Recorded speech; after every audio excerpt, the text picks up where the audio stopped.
13岁男孩因为在训练营被火烫击肩，导致性情大变，竟然杀死了邻居男孩亨利。虽然他自称杀人是因为被迫害所致，但警察还是决定逮捕他。而当亨利爸得知凶手竟是杰克时，满脸都是不敢置信，因为两家关系实在是太好了。可这是杰克亲口招认的，他不得不信。接着警察问起了训练营的事，不料那里居然是亨利爸推荐的。他解释，自从杰克父亲去世后，杰克就很情绪化，他母亲实在吃不消，所以我才推荐送杰克去训练营的。Jake said he was sodomized, and he showed us some scars where the other kids had burned him.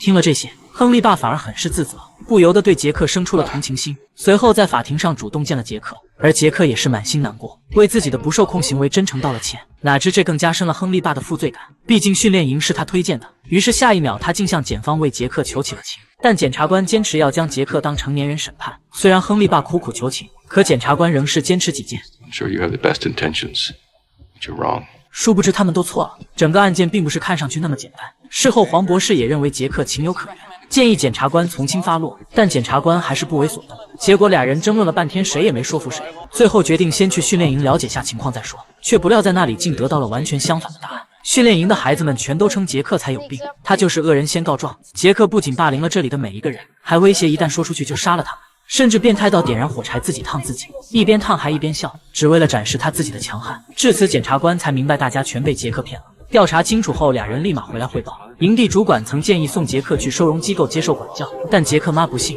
还强行将儿子带走了。而且杰克还因为暴力行为和纵火被2所学校开除过。他就是个反社会分子。He's glib, he lies, he has no remorse, no empathy, he's narcissistic, and he's extremely manipulative. He fooled both of us. Even Brett Morton, and he's also a psychiatrist. He lives right next door. He never saw how devious Jake really is. 说了这么多，俩人的目的就是说服检察长，应该将杰克当成年人审判。可谁知为时已晚，因为今早亨利爸又来求情了，检察长已经将案子转去儿童法院了，并且正在开审。于是下一秒，检察官赶紧冲上了法庭，当场要求将案子移交给最高院。法官当然不同意了，还为杰克开脱了起来。接着检察官急忙说出真相，所有人都被杰克骗了，而且已经全部证实了。听了这话，亨利爸首先坐不住了，情绪一下就上头了，大骂杰克小杂种，不得好死。然而这些话杰克毫不在意，在他眼里亨利爸就是个傻叉。很快男人就被强行拽出了法庭，他简直无法呼吸了，很是后悔自己的行为。 Do you understand? Jake will get out when he's 18. He's a sociopath. He will kill again and again and again. 谁知这时杰克已判决完毕了，竟还假惺惺地向亨利爸道歉。亨利爸这回可不信杰克会真心道歉，但杰克以后只需被妈妈监护就可以了。最后还是他赢了，却不成想亨利爸恼羞成怒，竟然夺过法警的枪，一枪命中，送杰克去了极乐世界。当检察官冲出来后，一切都已经晚了。杰克虽然逃脱了法律，但却没逃过制裁。然而事情并没有就此结束，接下来就是如何对亨利爸定罪了。不料警方内部却因此出现了分歧。泰勒认为男人的行为属于丧失理智不自控，应该起诉过失杀人，但检察长却不同意，坚持要指控父亲2级谋杀，没有一点商量余地。谁知泰勒也是不屈服，于是压力给到了检察官，而父亲也不承认是故意杀人。律师称这就是极度情绪困扰。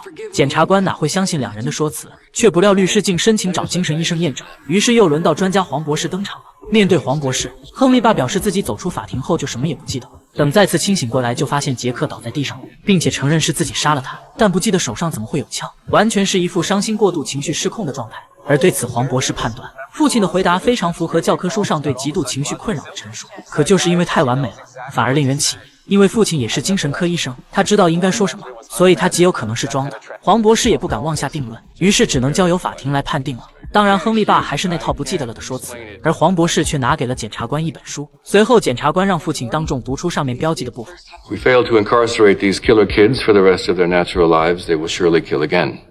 And now the second one? The American Psychiatric Association does not let us label these children as sociopaths, but that does not change who and what they are. They are born that way, and we must take whatever measures are necessary to protect society from these amoral predators.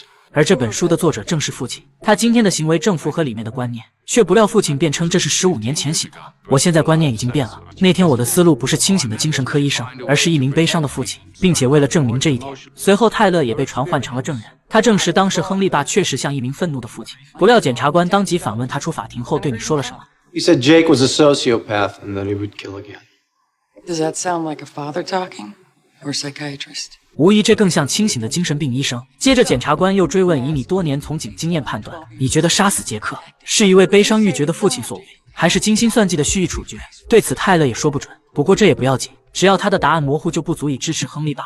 接着进入了最后陈述阶段，律师的观点仍是亨利爸是受情绪影响，属于过失杀人，而检察官则坚持父亲是有预谋的，种种失控表现都是他的伪装，这就是一起故意谋杀案。等到双方陈述完毕后，就是陪审团给出意见之时了。结果陪审团判定被告无罪，然而检察官虽然败诉了，可他并没有多少失落，因为他心里清楚，陪审团并不是判亨利爸无罪，他们是不想杰克这样的反社会分子逍遥法外，而亨利爸解决了这个问题，所以这算是对他的认可。而这时一身轻松的亨利爸也拦住了两人，竟主动承认杀杰克真的是预谋的。In the courtroom, once I knew what he was, you were right. I looked around, saw the officer, realized I could take the gun.